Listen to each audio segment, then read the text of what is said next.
Behind Eli's calm smile was a lifetime of guilt he could never put into words.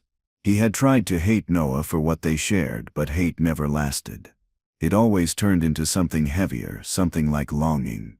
Every time Noah's eyes met his, Eli saw the part of himself he wished he could erase. The crowd cheered for the birthday toast, unaware that the man holding the glass was breaking apart inside. For him, this night wasn't a celebration. It was an ending disguised as a party, and everyone around him was too busy to notice. The house felt smaller as the night dragged on. Music echoed through the narrow halls, mixing with laughter that didn't sound real anymore. Eli kept to the edge of the crowd, pretending to look for more drinks just to avoid Noah's eyes.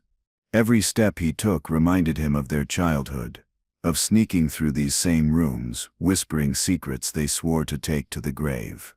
But tonight, one of them had already decided that secret was too heavy to carry. Somewhere between the candles and the noise, Eli made up his mind to leave everything behind.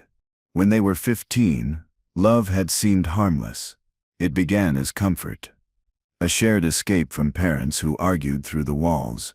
But the older they grew, the darker it became. Eli tried to outgrow it, to date other people, to bury the guilt under school, work, and distance. But Noah never stopped reaching out. He said they were two halves of one soul, something unbreakable. Eli never told anyone, not even Claire, who had always been the one friend he trusted. Every time he tried to speak, shame strangled the words before they could escape.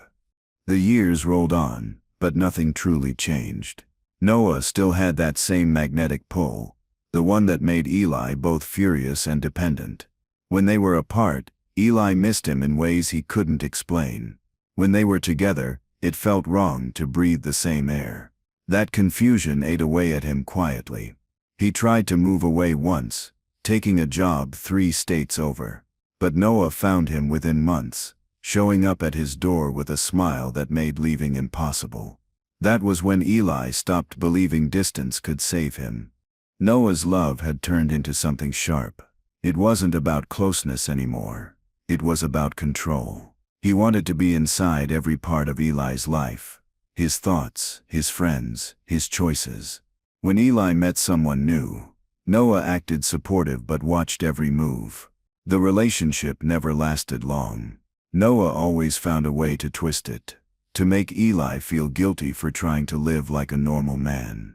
Tonight, as the candles burned low, Eli felt the weight of every lost chance pressing on his chest. He wasn't sure if love was ever worth this. The more Noah smiled, the more Eli saw the danger behind it. It was the same smile that used to calm him down when they were young, the one that made him trust too easily. But now it felt like a trap. Noah was charming everyone in the room, yet his eyes kept following Eli. The way he held his glass, the small tilt of his head, it all felt rehearsed. Eli realized Noah was performing, not for the guests but for him. Every laugh, every touch, every glance was a reminder that he was still being claimed. Earlier that year, Eli met Jordan, a quiet man from work. For a while it felt safe. Someone who didn't remind him of his reflection. But Noah ruined that too. He showed up at Eli's office one afternoon pretending to be him, charming Jordan into confusion. Eli found out later when Jordan said he'd already met his twin. That's when the dread settled in. Noah wasn't jealous of love, he wanted ownership. Every person Eli cared about became another thing Noah had to steal. Tonight, watching Noah move through the crowd, Eli finally understood how deep that need ran. Eli caught himself watching Noah the way one studies a storm, waiting to see which way it will break. There was a quiet danger in his calm movements. He smiled at Claire, poured drinks for guests, said all the right things. But Eli knew what came after. The isolation, the guilt, the control. Noah thrived on being needed, and Eli's independence was the one thing he couldn't stand. Every time Eli pulled away, Noah found new ways to close the distance. That party was supposed to bring peace, but Eli felt it pulling them towards something irreversible. Noah called it a chance to start over. But Eli saw it for what it was, a final test. The same house where they grew up was now the stage for a silent war. Each room held echoes of their childhood, from the cracked walls to the smell of old books their mother used to read. Everything looked familiar but felt wrong. The table was set with care, the guests smiling, unaware that behind the soft music and gentle laughter the real conversation was happening through glances. Neither twin said it, but both knew this was their last night together. Eli's drink sat untouched as the hours passed. The warmth of the crowd faded, replaced by the heavy quiet that came when laughter began to thin. He caught sight of Noah leaning against the doorway, his gaze never leaving him. It was the same look from their teenage years, half desire, half control. Eli forced himself to keep talking to Claire, pretending not to notice. But every nerve in his body told him Noah was waiting for the crowd to disappear, waiting for them to be alone again, just like before. The thought made Eli feel sick. Guests began to leave, thanking the twins for the party. Noah hugged each one a little too tightly, stalling their goodbyes. Eli stood near the door, offering small smiles that didn't reach his eyes. The sound of footsteps on the porch faded one by one, until only Claire remained. She lingered near the table, pretending to tidy up. But her eyes followed Noah. Something about his stillness unsettled her. When she finally said goodnight, she hesitated, as if she knew this house had too many stories to end well. The door shut, and silence filled the space. Eli watched the last car disappear through the window. The quiet after the party felt almost cruel. Balloons hung limp, the melted wax dripping from the candles. He could hear the faint hum of the refrigerator, and the ticking of the old clock above the doorway. Each sound reminded him that he was alone with Noah now. He told himself to stay calm, to keep things civil. But Noah's reflection in the glass behind him said otherwise. It wasn't the face of a brother. It was something colder, something that had waited too long for this moment. Upstairs, the hallway light flickered weakly as Noah carried 2 glasses of whiskey. He said they should share one last drink before bed, the way they used to. Eli followed, knowing refusal would only make things worse. Their old bedroom still looked the same. 2 beds, 1 lamp, the faint smell of dust. On the dresser, 2 glasses clinked beside a small photo of them as boys. For a moment Eli almost saw the innocence they once had. Then he remembered the truth that the line between them had vanished long ago, and one of them would have to end it. Noah poured the whiskey slowly, watching the amber liquid swirl under the weak light. The sound of the pour was steady, too calm for what sat between them. Eli took his glass without meeting his eyes. The burn of the drink hit his throat harder than expected, but he welcomed it. It felt like proof that he was still in control, at least for now. Noah set his own glass down, saying nothing. The silence stretched until it felt like the walls themselves were listening. The old house had seen every part of their story, and it wasn't done yet. Eli tried to ease the tension, making small talk about the guests, about Claire's job, about anything that could steer them away from the past. But Noah ignored every word. He stepped closer, close enough for Eli to smell the whiskey on his breath. He said Eli looked tired, that he should rest, that he could take care of everything now. The words were simple, but the tone carried something darker. Eli stepped back, setting his glass aside. He realized then that this wasn't a reunion. It was a reckoning that had been waiting for years to happen. Noah reminded him of their childhood promise to never love anyone else. He spoke like it was still sacred, like the years hadn't changed anything. Eli stayed quiet, not out of guilt but because arguing would only feed the fire. He'd spent years trying to untangle his life from Noah's control, yet here they were again, circling the same pain. Eli's hands trembled slightly as he reached for the photo on the dresser, staring at their smiling faces. 2 identical boys frozen in time. One of them had grown up trying to escape. The other never intended to let go. Eli forced a laugh to break the moment, but it came out wrong. Noah's expression didn't change. He just tilted his head, studying Eli the way someone studies a stranger. That stare made Eli uneasy. He turned toward the window, searching for an excuse to leave. The air felt too still, the room too small. Noah stepped forward, closing the space between them again. He didn't raise his voice or move suddenly. He didn't have to. His calmness said everything. Eli realized the most dangerous thing about Noah wasn't his anger. It was how patient he could be. A soft gust slipped through the cracked window, making the curtain flutter. The lamp flickered, casting uneven light on their faces. The shift made Noah's eyes look different. Colder. Eli reached to steady the lamp, grateful for a moment to turn away. The silence stretched thin, filled only by the low creak of the floorboards. He could feel Noah's gaze on his back like heat. When he turned around again, Noah was closer. He held the whiskey glass loosely, swirling what was left as though waiting for a signal that would never come. The lights blinked once, then cut off entirely. The sudden darkness left only the faint orange glow from the window. The outage wasn't unusual in this old house, but it felt too perfectly timed. Eli's eyes adjusted slowly, tracing the shape of his twin across the room. Noah's voice carried softly through the dark, something about always being together. Eli didn't answer. His hand brushed the table and found the knife they had used for the cake earlier. He didn't pick it up, just rested his fingers near it. For the first time that night, he felt afraid to move. In the glow of the candlelight, Noah looked like someone Eli had never met. His features softened, almost peaceful, and that scared Eli more than anything.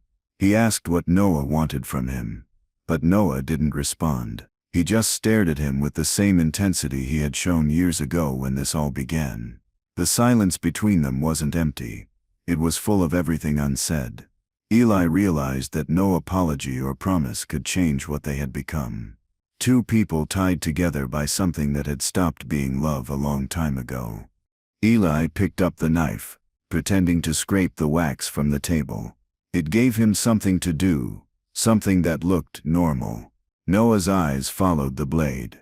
Eli felt sweat gather at the back of his neck, though the room wasn't warm. The candlelight made Noah's face shift between shadow and light. One moment brotherly, the next predatory. Eli set the knife down again, forcing a steady breath.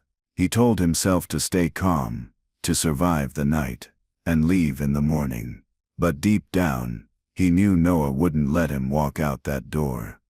Noah began to talk about their shared life like it was a single story. He spoke of memories as if Eli had no separate version of them.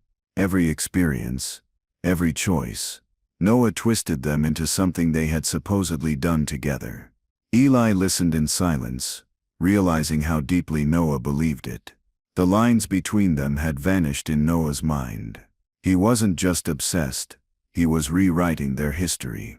Eli looked at the old family photo again, seeing how the resemblance had once been a comfort.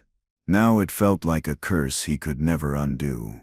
Eli tried to remind him that they were two different people, but Noah only smiled, the kind of smile that ends every argument before it begins. He stepped closer, voice soft, saying there was no point pretending anymore. The candle flickered between them, its flame shrinking lower. Eli could smell the faint mix of rain and whiskey in the air. He realized then that there was no reaching Noah through reason. He wasn't talking to a brother anymore.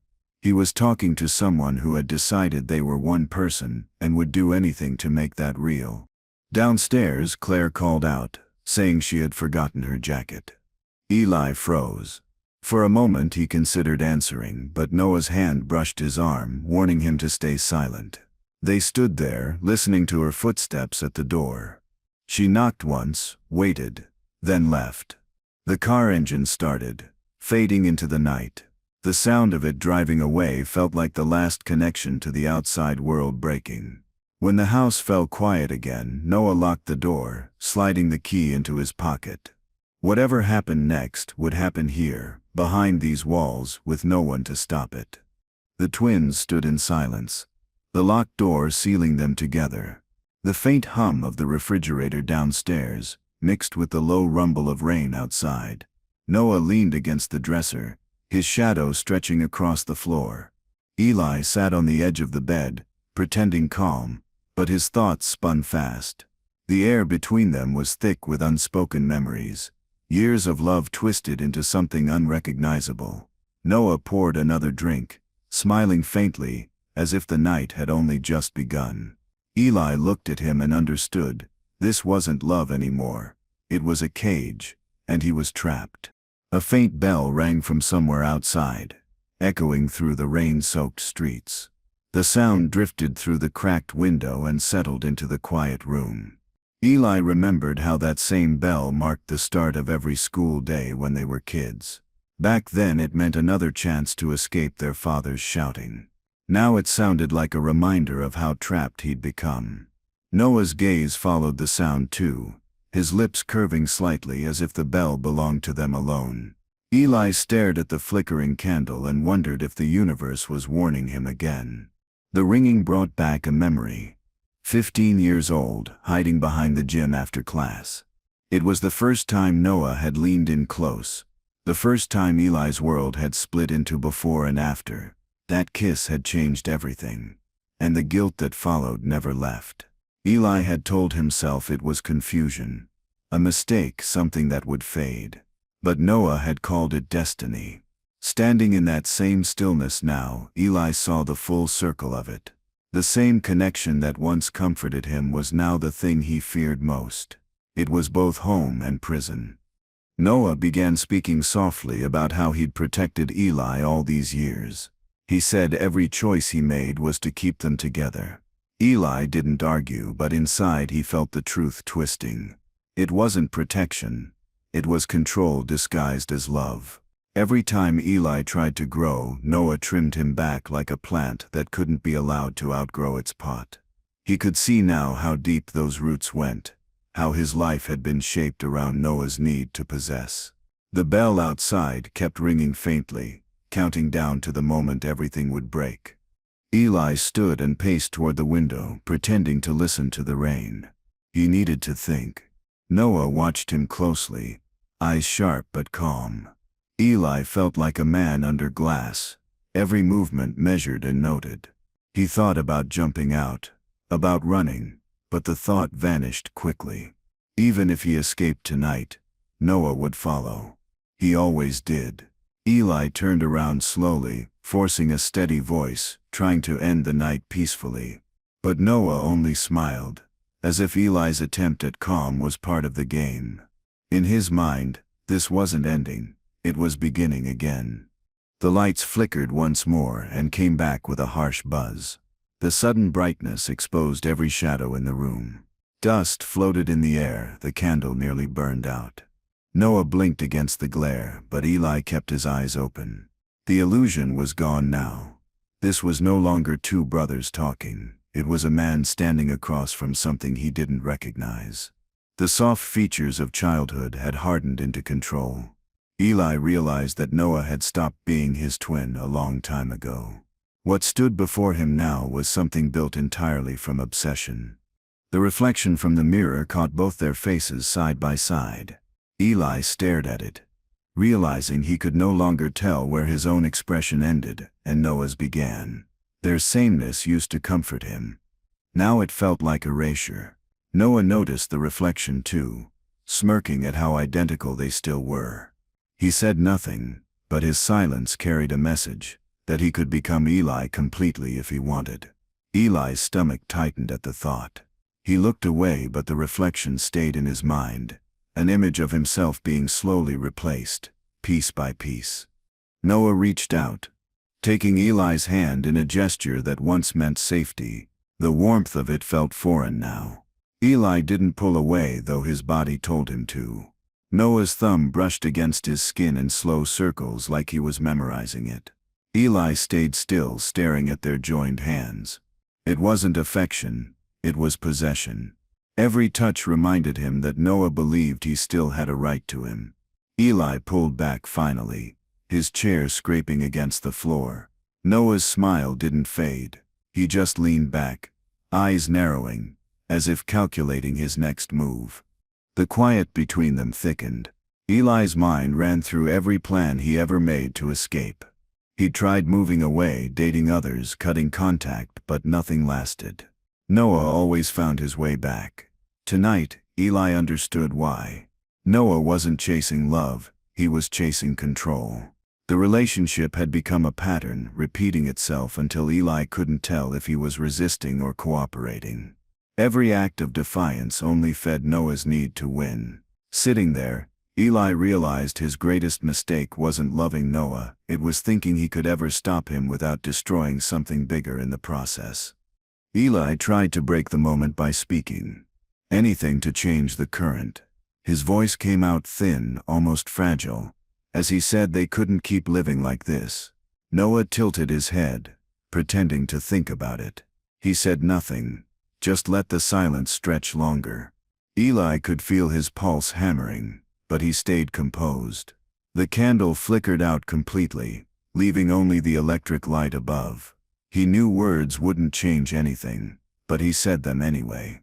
Because saying nothing would mean surrender, and surrender was the one thing he refused to give Noah again. Noah's smirk deepened as Eli spoke. He seemed amused, like Eli was performing for him. The room felt smaller with every breath. Noah leaned forward slightly, voice soft but firm, reminding Eli that love wasn't a choice. Eli felt the meaning behind it. It wasn't about romance. It was ownership. A belief that Eli was still his by right. He wanted to fight, but the exhaustion ran deep. Every argument they'd ever had came down to this same truth. Noah would rather ruin everything than lose control. Eli realized the only way out might not involve leaving alive. Eli stepped back and reached for his phone on the nightstand, but the screen didn't unlock. The passcode had been changed. He looked up at Noah, who only shrugged. Eli scrolled through messages and something worse hit him. Someone had been texting people as him. The phrasing, the tone, it was all off. Noah didn't deny it. He said they had to protect their story, that people wouldn't understand them otherwise. Eli stared at him, realizing Noah had been pretending to be him for months, maybe longer. His life wasn't just being controlled, it was being rewritten entirely. Eli remembered strange moments that finally made sense. A coworker once mentioned seeing him at a bar he'd never been to. Another said he'd sent them a message late at night. At the time, Eli brushed it off, but now he knew. It had been Noah. He'd been walking around as Eli, talking to people, taking his place in small, quiet ways. Eli felt a wave of nausea rise up. His identity had been borrowed, piece by piece, until there was almost nothing left. He wasn't losing his brother anymore. He was being replaced by him. Eli turned toward the mirror again. For the first time he saw what others saw. Two men who could switch places and no one would notice. That realization struck harder than fear. If Noah ever decided to cross that line completely, the world would believe him. The emails, the phone, the people, all of it pointed to Noah already preparing the world for that change. Eli's voice trembled as he asked why. Noah didn't answer. He didn't need to. His silence was its own confession, and Eli knew what it meant. One of them would have to disappear. He looked for something to hold on to. A plan, a reason, but everything slipped away. His thoughts scattered, each one ending in the same conclusion. Noah had already taken too much to be stopped easily. The idea of leaving in the morning felt foolish now. Eli checked his phone again, scrolling through the photos. Half of them weren't his. They were of Noah wearing his clothes, standing in his old office, smiling with his friends. The sight made his stomach twist. This wasn't a brother's love anymore. It was a slow erasure disguised as devotion.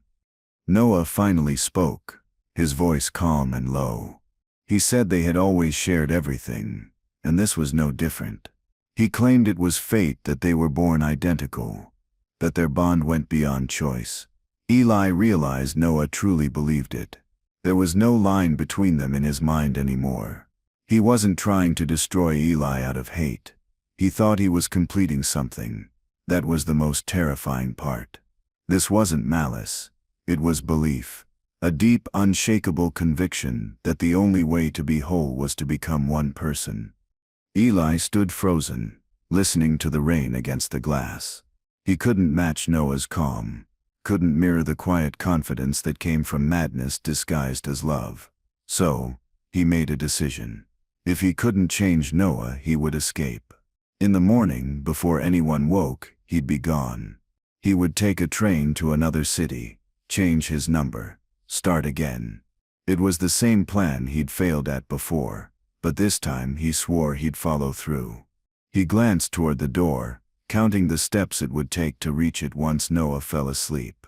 When Noah turned to refill his glass, Eli bent down slightly, pretending to fix his shoe. He slid his travel bag from under the bed, making sure the zipper didn't make noise. Inside were a few clothes, some cash, and his passport. The sight of it gave him hope. For a moment he let himself believe he might make it out this time. He tucked the bag back quickly before Noah noticed. The weight of that small secret steadied him. He knew the risk, but it was better than sitting there waiting to disappear under Noah's shadow. The knife from the cake still sat on the nightstand, its silver handle glinting under the light. Eli caught himself staring at it too long. He wasn't thinking about using it. He just liked knowing it was there, a reminder that he still had a choice. He brushed his fingers along the edge and felt the cool metal against his skin. The blade wasn't sharp enough for violence, but it was enough to remind him that survival sometimes meant taking back control in small, quiet ways. For the first time that night, he felt a spark of resolve. Eli sat at the desk, pretending to check emails while Noah cleaned the glasses. He opened a blank document instead, and began to type a note. His words were simple. An explanation for Claire, for anyone who might find it later. He didn't write about the affair or the obsession, only that if something happened to him, it wouldn't be an accident. He signed it halfway but stopped, afraid Noah would see. He left the note open on the screen and turned off the monitor, heart steady but heavy. It wasn't a goodbye yet, but it felt close. Outside, the rain picked up, tapping the window in steady rhythm. The sound filled the room, soft but relentless. Eli stared at the wet glass, feeling both small and strangely calm. He'd spent years living in fear, but now it all seemed inevitable. There was no hiding from what Noah had become. He turned off the lamp, lying down on the bed fully dressed. Across the room, Noah settled into his chair, watching him through the dim light. Eli closed his eyes, pretending to sleep, counting the seconds until dawn. Every breath felt borrowed, but it was still his. Noah stayed awake longer than Eli expected. The sound of the chair creaking was steady, patient. Eli listened in silence, wondering if Noah knew about the note, the bag, or the knife. When the creaks finally stopped, he risked opening his eyes slightly. Noah was still sitting there, but his head was tilted back, eyes closed. The clock on the wall read just past 2. Eli stared at the shadows, memorizing the room. If he made it out alive, he never wanted to see it again. He let the rain be his cover, breathing slow and quiet. Eli turned his head slightly and saw the torn paper on the floor near Noah's foot. His stomach tightened. It was the note, ripped to pieces. Noah must have found it before pretending to fall asleep. A small, satisfied smile rested on his face, even in rest. Eli froze, mind racing. There would be no clean escape. Noah knew. The torn note meant the plan was already broken. Eli looked toward the bag, then back at Noah. Every part of him screamed to move, but fear kept him still. He realized the real trap wasn't the house. It was Noah's awareness. The smell of rain drifted into the room through the cracked window, mixed with the faint scent of whiskey and old wood. Eli focused on it, trying to ground himself. It was a small human thing in a night filled with madness. That smell took him back to childhood summers, before things became complicated. It reminded him there was a world outside this room, somewhere fresh, somewhere he could still exist as himself. He told himself that even if he didn't escape tonight, he would someday. The thought kept him still but awake, waiting for any sign of change. Noah's breathing grew deeper, but Eli knew better than to trust it. He had faked sleep before, waiting for Eli to move first. Still, Eli turned slowly, inch by inch, letting his feet touch the floor. The wood was cold under his skin. He stood, heart pounding but steady. He walked past Noah's chair, watching for the smallest twitch. None came. He reached for the doorknob, fingers brushing the metal. It was locked, of course. He reached into Noah's pocket carefully, feeling the edge of the key. For a brief moment, he thought he might actually get out. The faint ring of the distant bell returned, breaking the stillness. Eli froze, key in hand, afraid the sound might wake Noah, but Noah's eyes were already open. He was watching him quietly, his face calm, almost kind. The key slipped from Eli's hand, landing on the floor with a soft clink. Noah smiled faintly, like a parent catching a child sneaking out. Eli stepped back slowly, his chest tightening. The rain outside grew heavier. The night had stretched too long, and he finally understood there would be no morning escape, not for either of them. Noah stood up slowly, stretching his arms as if he had just woken from a long nap. Eli backed toward the wall, hands trembling though he tried to keep them hidden. Noah didn't raise his voice or move fast, he didn't have to. He simply looked at Eli with calm disappointment, the way one might look at a friend who'd broken a promise. He said nothing, but his silence said enough. Eli's heart sank under the weight of it. Whatever chance he had for peace was gone now. The room belonged entirely to Noah once again. Eli pressed his back against the cold wall, every nerve alert. Noah walked past him and picked up the key from the floor. He twirled it lazily between his fingers before slipping it into his pocket. He spoke softly, telling Eli he shouldn't have tried to leave. The words were quiet but final. Eli's mouth felt dry.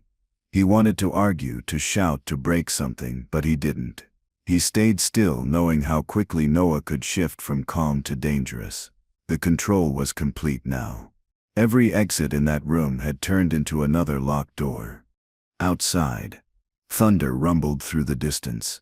The sound made the old window rattle, shaking dust from the sill. Eli stared at the glass, wishing it would break. Noah poured himself another drink, his tone shifting back to casual, almost cheerful. He talked about the future as though nothing had happened. He spoke about taking a trip, starting over, maybe buying a cabin somewhere quiet. Eli said nothing, because every word sounded like a plan that ended with his disappearance. The rain fell harder, echoing through the gutters. Eli realized the house had become a coffin with walls. The power flickered again, and the lights went out completely this time. Only the faint orange glow from the streetlight outside lit the room. Noah didn't move to fix it. He just stood there, glass in hand, eyes reflecting the dim light. Eli could barely see his face, but he felt that gaze like heat.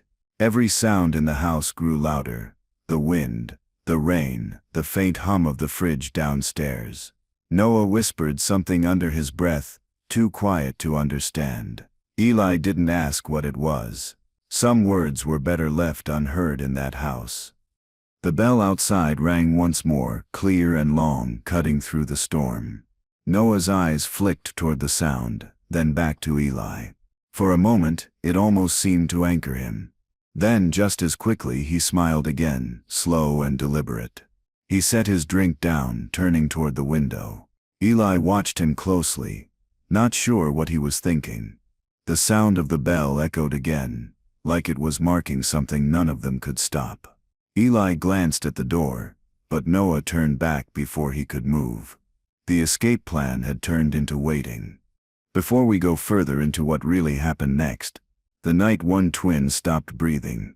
Take a second to help this story reach more people. If you're still here, please like the video and subscribe. It helps me keep telling stories like this one. And I'd love to know in the comments where you're watching from. Now let's return to that house where the rain still hadn't stopped, and the clock had just struck 3. Morning was still hours away, but the air had changed. It carried that faint chill that comes before dawn. Eli sat on the edge of the bed, staring at the floor, the sound of the rain filling the silence between them. Noah leaned against the window, looking out as if nothing was wrong. Eli thought about his packed bag, now useless, and the note that had been torn apart. He tried not to think about the stairs. The idea of leaving now wasn't freedom, it was confrontation. And Noah had been waiting years for that confrontation to happen. Eli's body felt heavy, his thoughts slow, but his instincts kept whispering that time was running out. He stood, pretending to stretch, watching Noah's reflection in the window. Noah turned his head slightly, meeting his gaze in the glass. Neither spoke. The silence felt like a line drawn between them. Eli broke it by saying he was getting water. Noah nodded, still watching. The small gesture of permission stung more than anger. Eli walked toward the door, aware of how closely Noah listened to every step he took. Every inch of distance felt like defiance. Downstairs, the kitchen smelled faintly of old coffee and wet wood. Eli filled a glass of water, his hands shaking slightly. The walls creaked with the storm outside, the clock ticking in the background. He looked toward the stairs, half expecting Noah to appear behind him. The memory of their childhood laughter in that same kitchen hit him hard. It was the same space, but the warmth had died long ago. He took a sip, steadying himself. He told himself he wasn't running anymore. Whatever Noah wanted to say, he would listen, but he wouldn't give in again. When Eli returned upstairs, Noah was sitting on the floor near their old dresser. He was holding a small glass jar of imported honey, the same one their mother used to save for special occasions. The label was worn, the lid half rusted. Noah smiled softly, saying their mother used to call it her reminder of home. Eli didn't respond. The sweetness of the memory felt twisted now, like everything else. Noah opened the jar, dipping his finger into it, then set it down between them. He said nothing after that, but his eyes told Eli the meaning. Something pure turned tainted. Noah lifted the jar slightly, inspecting the honey in the dim light. He said it was strange how something could last for decades and still rot from the inside. Eli stared at it, understanding what he really meant. The air between them thickened again. Noah set the jar aside and stood.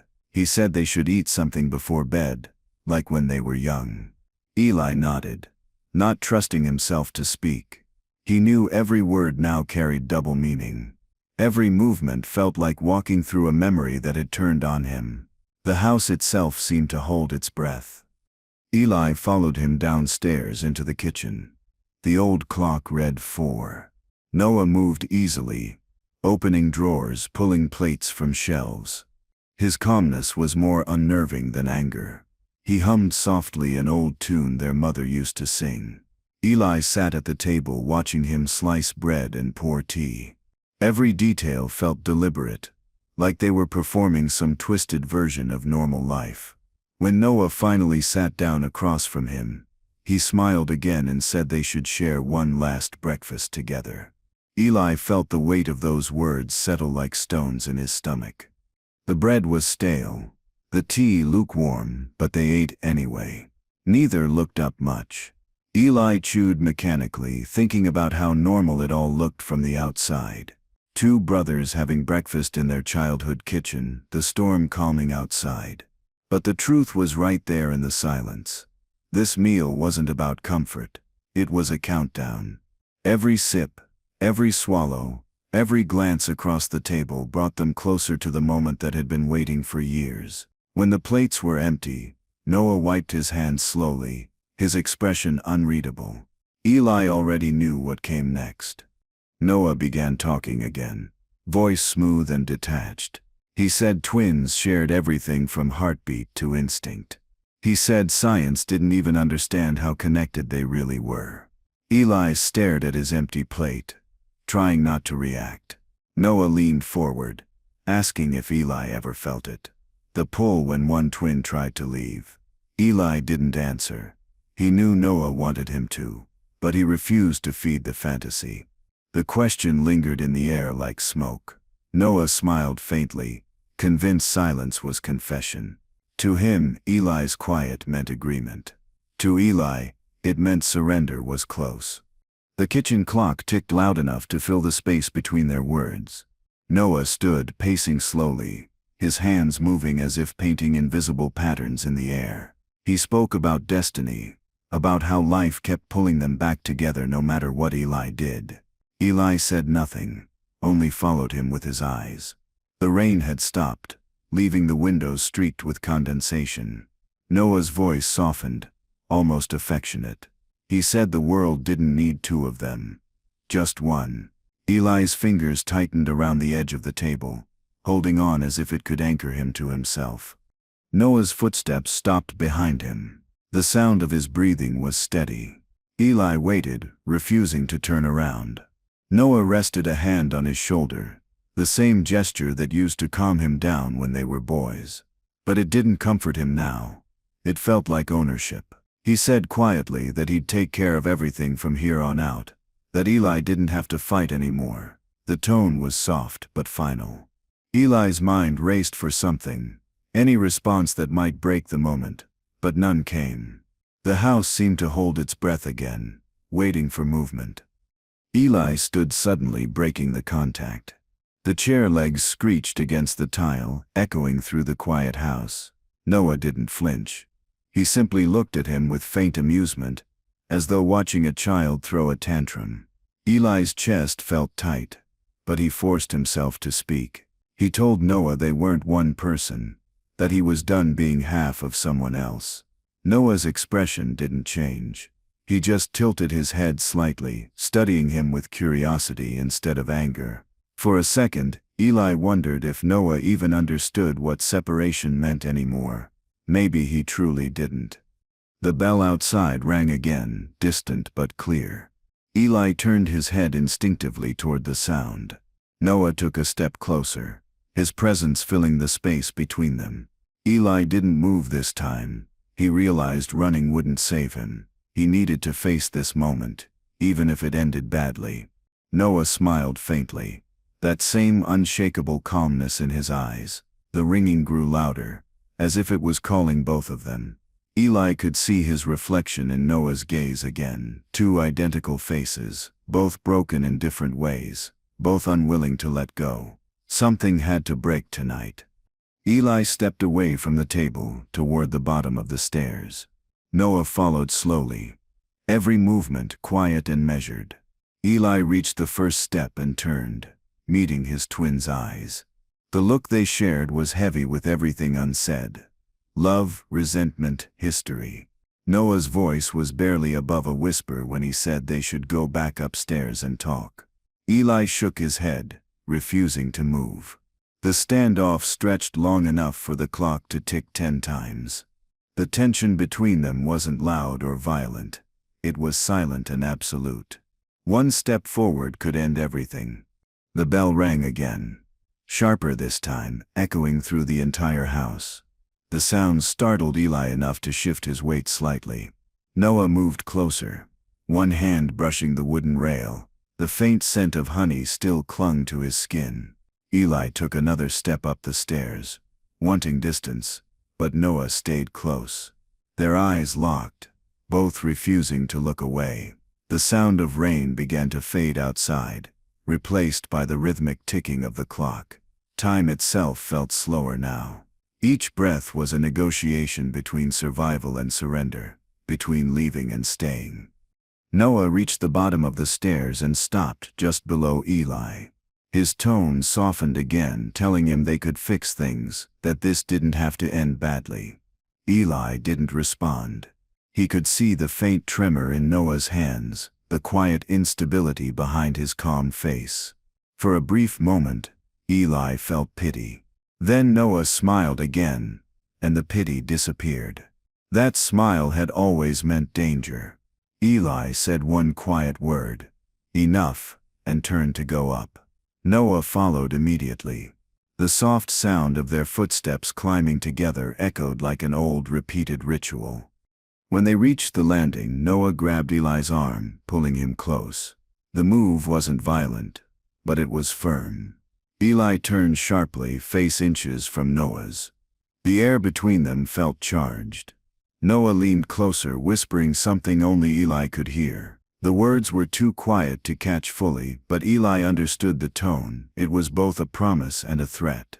His expression changed instantly, shock flashing through his features. Noah released him, stepping back slightly, almost gentle. The world felt still in that second, like the entire house was holding its breath for what came next. Eli took one step back, foot landing on the old carpeted stair. His heel slipped against the worn thread. For a single instant he reached out, hand brushing the rail but missing it. His body tilted backward. Noah's expression didn't change. His eyes stayed fixed on Eli's. The next sound was the dull thud of impact, echoing down the staircase. The jar of honey fell from the counter, rolling to the edge before smashing open at the bottom. The sweet smell spread through the air as the rain outside began again, soft and steady, as if nothing had happened. The world blurred into fragments of noise. The storm outside, the creak of the stairs, the faint hum of the fridge downstairs. Eli's body lay twisted at the base of the steps, motionless. Noah stood at the top, frozen in place. His face didn't show shock or fear. It was blank, unreadable, like a mask he had worn too many times before. The golden honey spread slowly across the floorboards, glistening under the weak light. For a long time, nothing moved. The only sound was the steady dripping from the broken jar, mingling with the whisper of rain against the glass. A few minutes later, the front door burst open. Claire, soaked from the rain, ran inside calling their names. She had returned for her forgotten jacket. Her voice echoed through the hallway until it cracked at the sight of Eli's body. The scream that followed shook Noah from his stillness. He looked down at her, eyes wide but empty, then slowly descended the stairs. The sweet scent of honey still hung thick in the air. Claire knelt beside Eli, begging him to wake up. Noah stood behind her quietly, his face calm, the rain reflected in his eyes. Claire's screams brought neighbors running from the nearby houses. The sound of sirens filled the street within minutes. Rain poured harder, drenching the flashing red and blue lights that washed over the old house. Paramedics carried Eli's body away, their faces blank, their voices hushed. Noah stood by the doorway, soaked and still. When an officer asked what happened, he said it was an accident, that Eli had slipped. His tone was steady, almost gentle. The officer nodded slowly, writing something down. No one noticed how Noah's eyes lingered on the stairs, as if replaying something only he knew. The night blurred into routine procedure. Questions, photos, tape. The officers moved around the house with quiet efficiency. Claire sat wrapped in a blanket, shaking, whispering Eli's name over and over. Noah stayed close, offering comfort, his hand on her shoulder. To anyone watching, he looked like the grieving brother, but there was something off in his stillness. Every time someone asked about the moment before the fall, he hesitated slightly, as though remembering the right version of the story to tell. No one pressed too hard. It was easier to believe it was an accident. By sunrise, the house had emptied. Only the faint smell of honey and rain remained.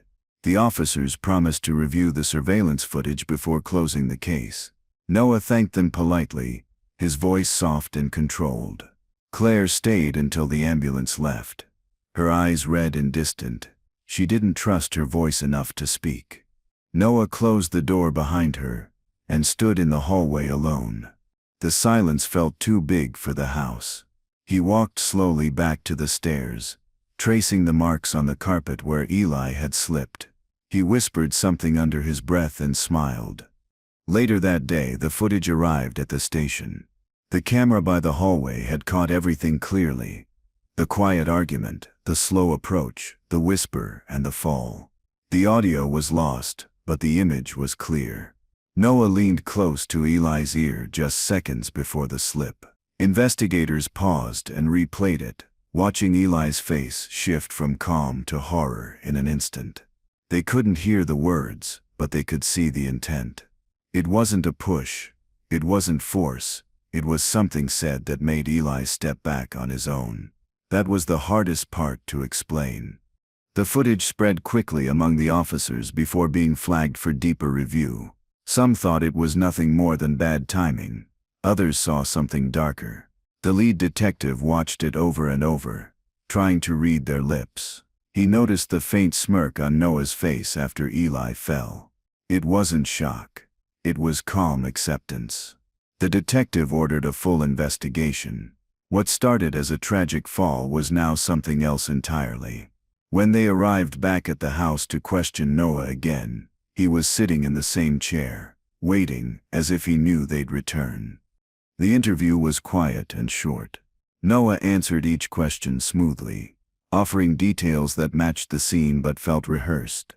When they asked what he whispered, he smiled faintly and said he was telling his brother he loved him. The words sounded genuine, almost tender. The detective wrote it down but didn't look convinced. He mentioned the investigation would continue, that the footage raised questions. Noah nodded, thanking him politely. As they left, one officer looked back through the doorway. Noah was still standing by the stairs, one hand resting on the banister, humming softly under his breath.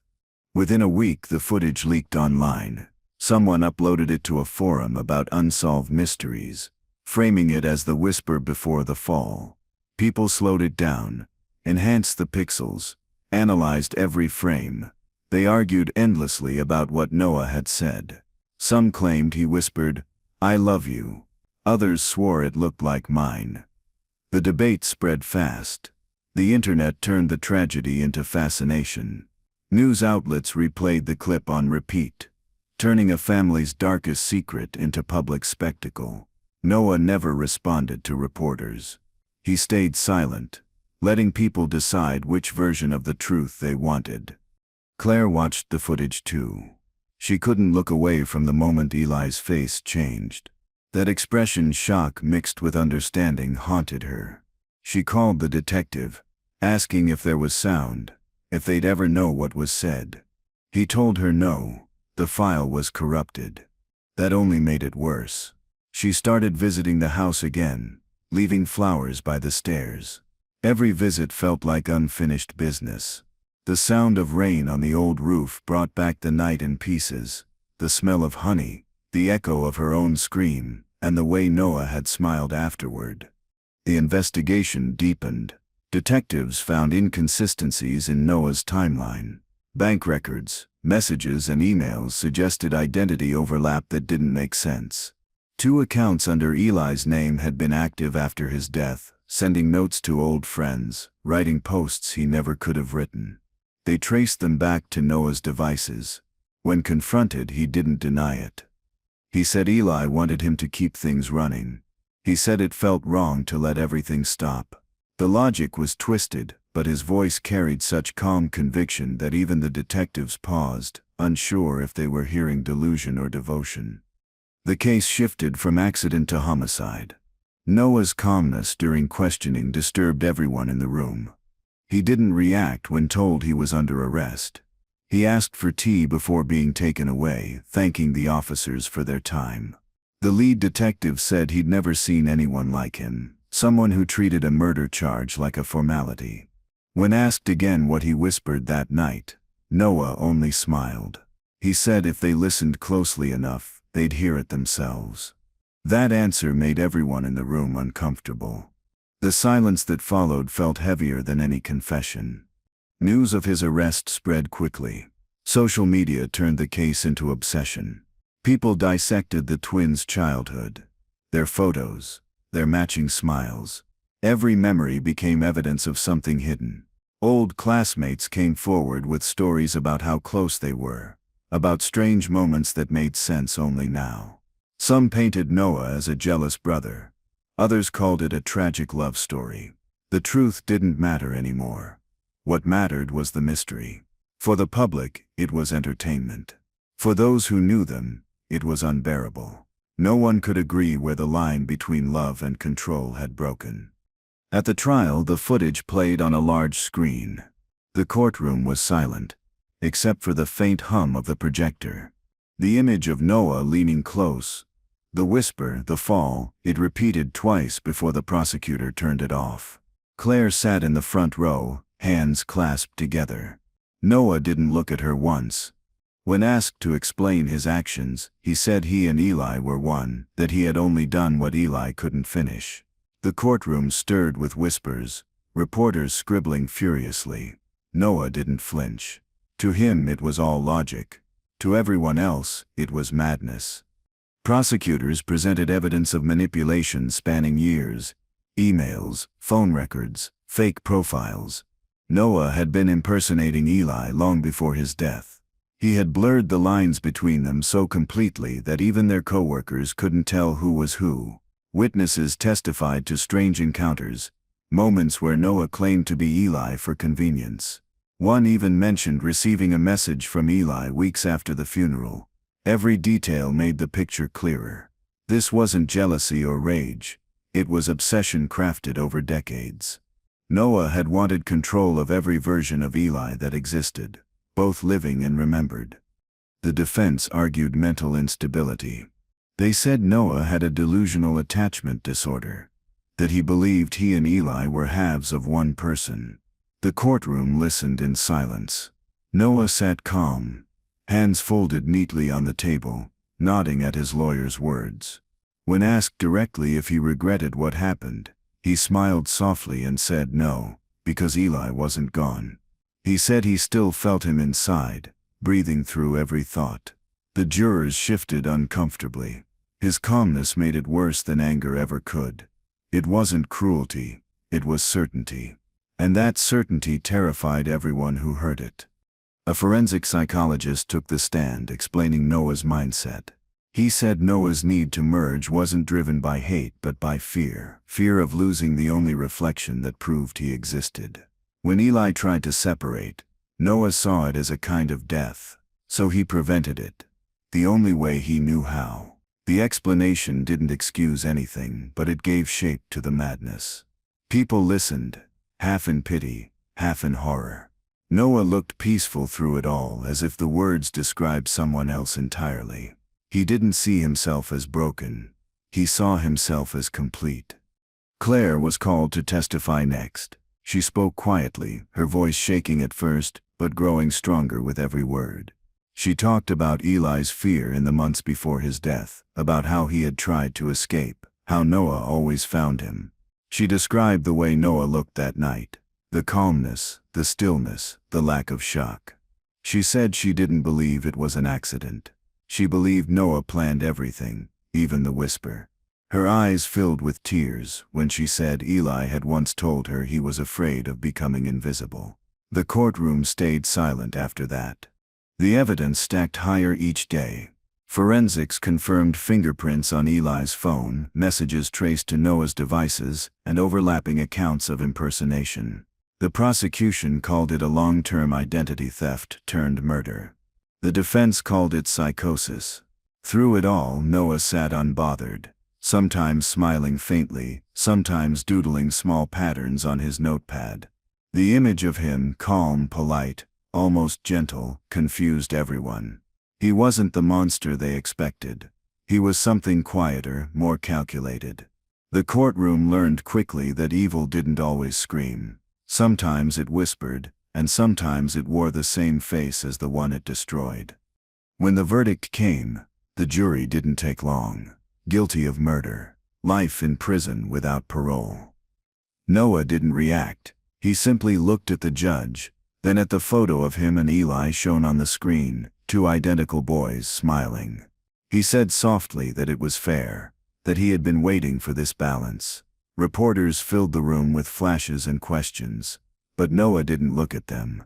He stood calmly as the guards took him away.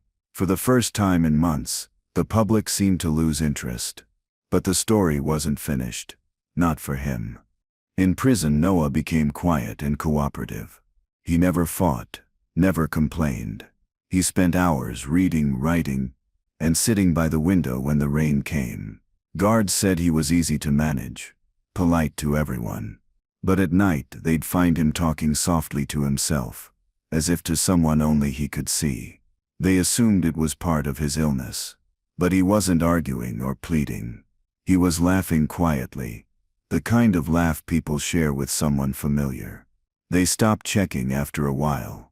Whatever conversation he was having seemed peaceful.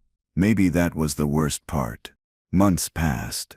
The media forgot the story, moving on to newer scandals. But inside his cell, Noah kept writing. He filled notebooks with letters addressed to Eli. The handwriting was neat, deliberate. He described his days, his meals, the view from his window. Every entry ended with the same phrase, "We are still one." He mailed the letters to the family house, though no one lived there anymore. The post office returned them unopened. Still he wrote, every morning, as if communication alone kept Eli alive. To him, the connection hadn't ended. The world had just stopped seeing it. The guards began noticing postcards stacked neatly on Noah's desk. Each one had the same picture. A calm blue lake with two shadows standing side by side on the shore.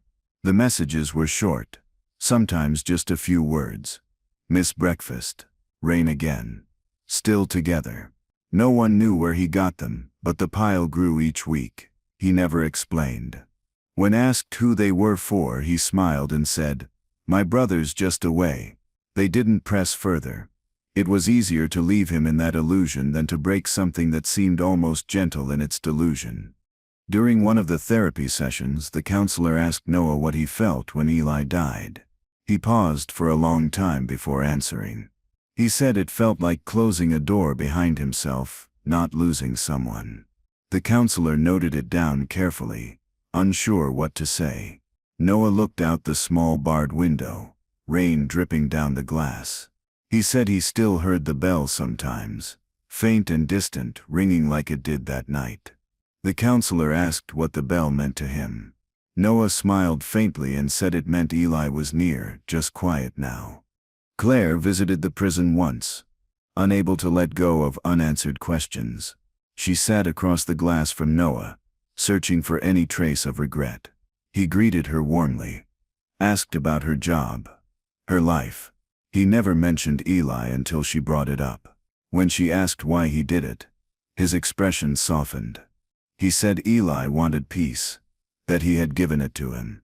She told him he was wrong, that Eli had been terrified. Noah only smiled. He said Eli wasn't gone. He was right there, sitting with them. Claire left before the session ended. After that visit, Claire stopped coming. She couldn't bear the way Noah's calm voice made her doubt her own memories. She started dreaming of the twins as children again, laughing, running through their mother's garden, both wearing the same blue shirts. In the dreams, she could never tell which one was Eli. She'd wake up in the dark, the echo of the bell still in her ears. She began avoiding mirrors for a while, afraid of what she might see reflected back. The world had moved on, but the image of that night refused to leave her. Back in his cell, Noah wrote one last letter. He didn't date it or sign it.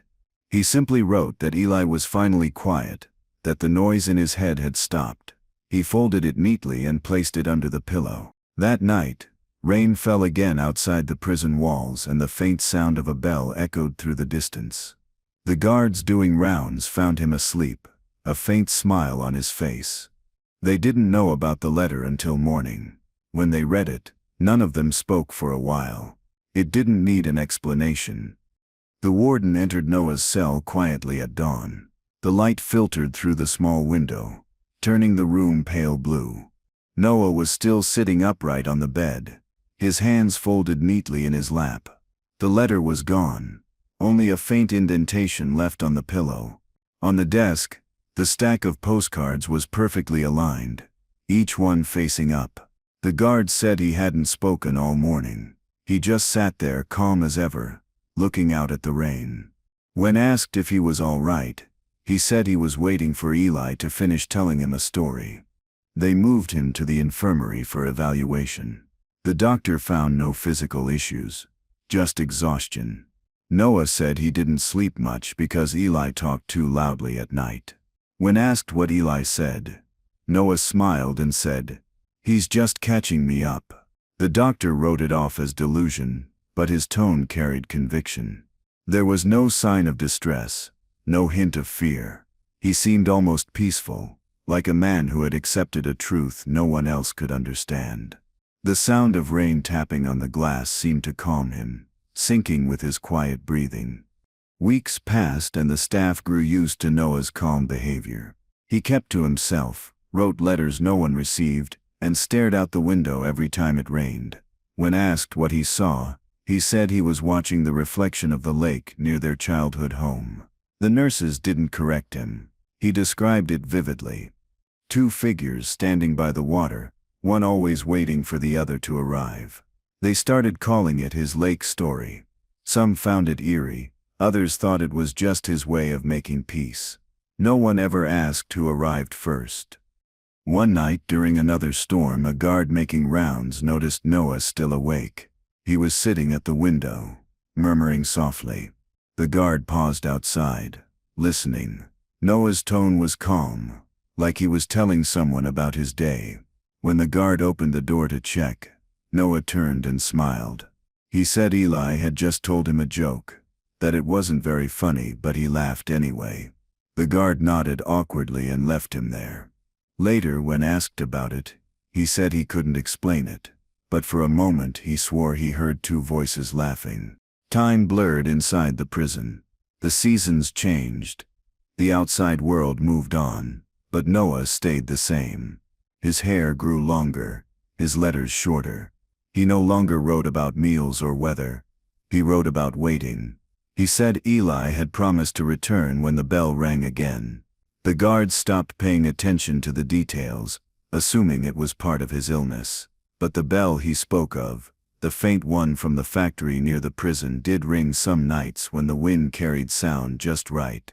And each time Noah smiled like it was a signal. Months later, the prison psychologist visited him again. She asked if he still saw Eli. He said no, not in the room but in small things, the echo of rain, the smell of honey, the sound of his own breath in the dark. She asked if that scared him. He shook his head slowly. He said it reminded him that nothing ever really ends, that identity is just repetition. He believed Eli wasn't gone, just rearranged. His words unsettled her. He spoke with the calm of someone who had already stepped past guilt, as though death had turned into reunion. On the anniversary of Eli's death, Noah requested to keep the day silent. No visitors, no noise, no lights after dusk. The staff agreed. That night, the storm returned.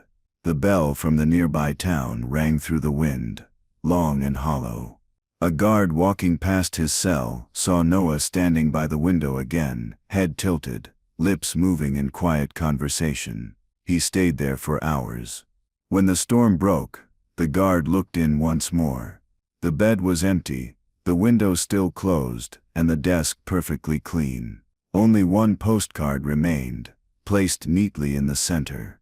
The postcard showed the same blue lake as always, but this one was different. For the first time, only one figure stood by the water. On the back, written in his neat handwriting, were 3 words. "He's finally quiet." The guards searched every corner of the room, every hallway, but found no trace of Noah. The cameras showed him entering his cell at 8 p.m. and never leaving.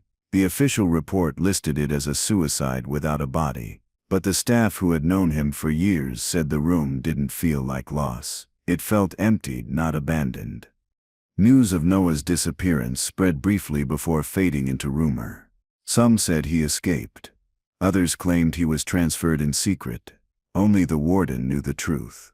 The postcard had been found still damp, as though touched by rain inside a locked room. The warden kept it hidden, unwilling to explain what made it impossible. He later told one of the guards that he still heard faint humming from that cell during storms. The melody matched the tune Noah used to hum in the kitchen years ago. the same one their mother had once sung over morning tea. Years later, the old family house went up for sale. Claire visited before it was demolished, needing closure. The stairs had been rebuilt, but she avoided them. Dust covered everything, sunlight cutting through broken blinds. In the living room, she found a small box left behind by the cleanup crew. Inside were items labeled with the twins' names, childhood toys, photos, a torn birthday card. At the bottom lay a small glass jar, the same imported honey from that night, sealed tightly and untouched.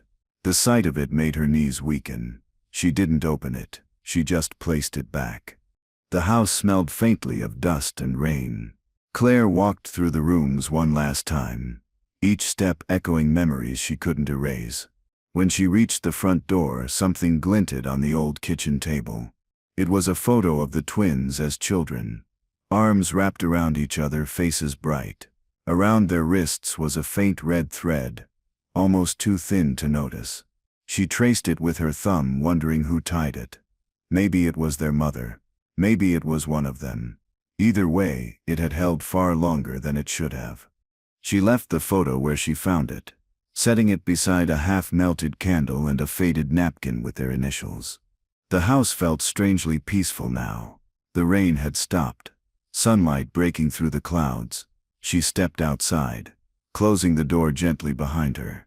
The wind carried a soft chime from the old factory bell down the road.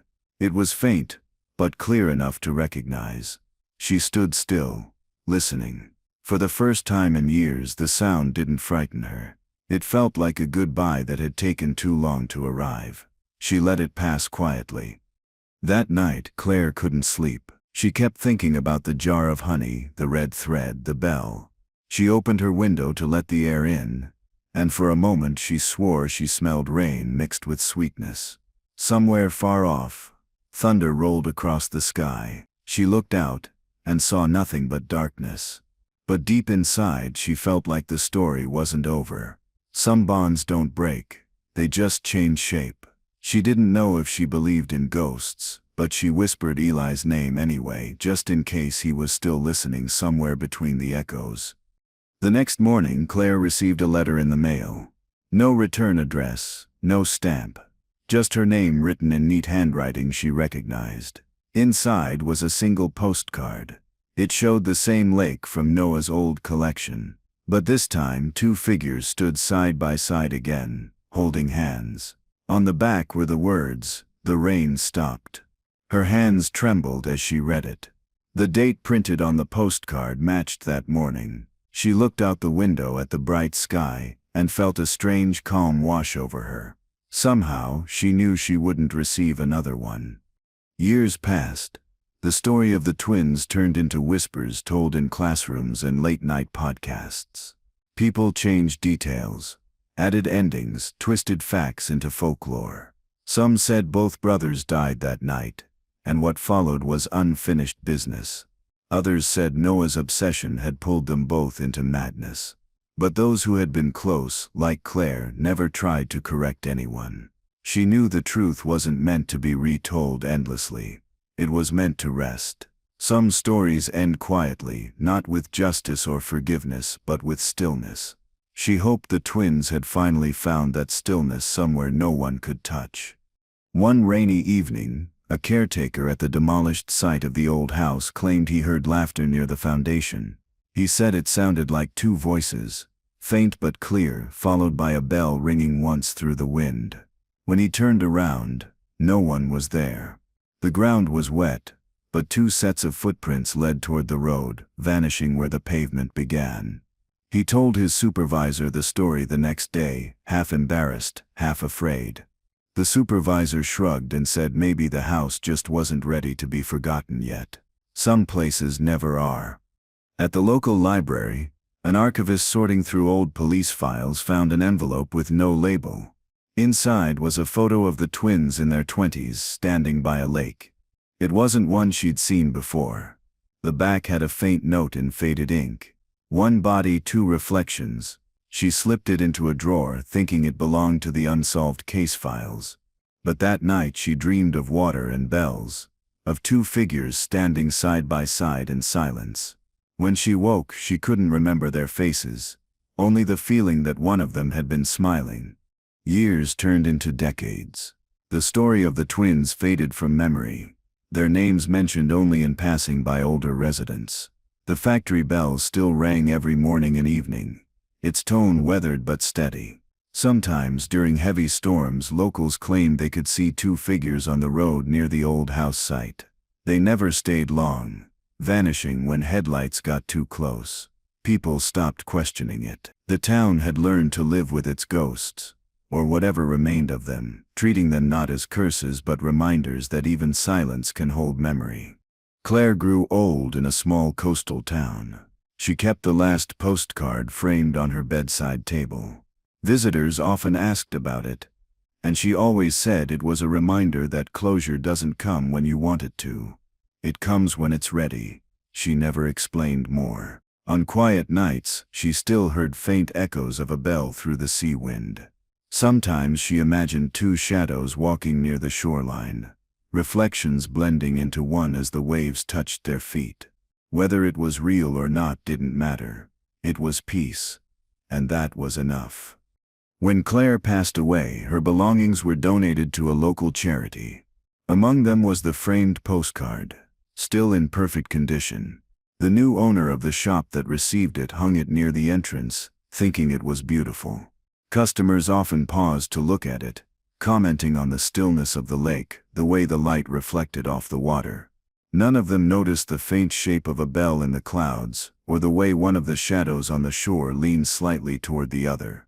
The story continued quietly, hidden in plain sight.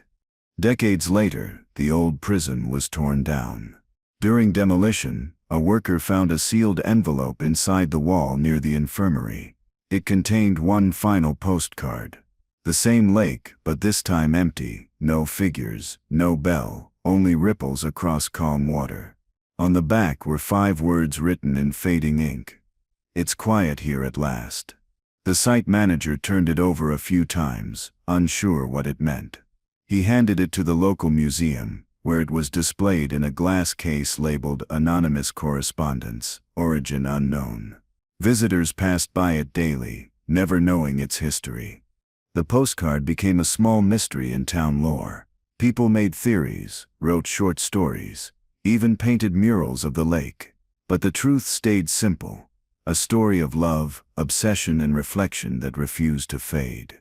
Some believed the twins still lingered somewhere, their bond too strong to break. Others said Noah's madness was punishment enough. Over time, the postcard lost its context, becoming art instead of evidence. But for those who stood long enough before it, staring into the printed water, a strange stillness always came over them, like something just beneath the surface was watching back. The museum curator noticed that after heavy rain, the glass of the postcard's display case would fog slightly, leaving faint streaks shaped like fingerprints. She cleaned it often, but it always returned. One evening, while locking up, she thought she heard the distant echo of a bell. It rang once, clear, deliberate, familiar. She froze, listening, but it didn't come again. She smiled to herself and whispered that maybe someone had finally found peace. Outside, rain began to fall softly on the pavement, washing the town in the same rhythm it always had, long before and long after them. Some stories end loudly, with justice or confession. Others fade slowly, like ripples that never stop moving. The twins' story was neither. It became part of the town's quiet landscape, stitched into every rainfall, every distant bell, every reflection in still water. People lived and died without ever knowing their names, but their presence remained, a reminder of how thin the line can be between love and ownership, between identity and obsession. The world kept turning, but in small, unnoticed ways their echoes lingered, gently refusing to vanish. The silence they left behind wasn't absence. It was acknowledgement. Somewhere far beyond the reach of time or guilt, a lake shimmered under soft rain. Two reflections stood side by side again, still and calm, no longer fighting for space. The bell that once divided them had gone silent. In that stillness there was no more control, No more confusion, just balance. One presence finally whole, at rest with itself. The water rippled once, then settled smooth as glass. The wind carried no voices now, only the faint scent of rain and honey. The story that began with obsession ended with quiet, and at last everything was still.